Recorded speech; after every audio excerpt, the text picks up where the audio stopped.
আজ বেলুর মঠে ভগবান শ্রী রামকৃষ্ণ পরমহংসদেবের 189তম জন্ম মহোৎসবে সকাল সকাল চলে এলাম বেলুর মঠ প্রাঙ্গণে। আজকের দিনটাকে অনেকে পাবলিক সেলিব্রেশন বলে জানে। প্রথমেই এসে মায়ের অস্থায়ী মন্দিরে প্রবেশ করলাম, যেখানে স্পেশালি আজকের জন্য অপরূপভাবে মাকে সাজানো হয়েছে। চলুন এইবার আশেপাশের মন্দির পরিসর সহ মূল মন্দির সব কিছু একসাথে দর্শন করা যাক।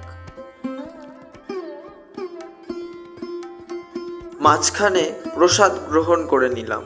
গঙ্গা বক্ষের তীরে মূল মন্দিরের ঠিক পাশে আজকের মহোৎসবের অনুষ্ঠান মঞ্চটি সজ্জিত হয়েছে। সারাদিন চলল বাউল, তরজা, লালন গীতি, যন্ত্র সঙ্গীত ইত্যাদি। একদম শেষে স্বামীজির বাসগৃহের উঠানে সাধু মহারাজদের কালী কীর্তন দিয়ে শেষ করলাম আজকের বেলুর মঠের যাত্রা।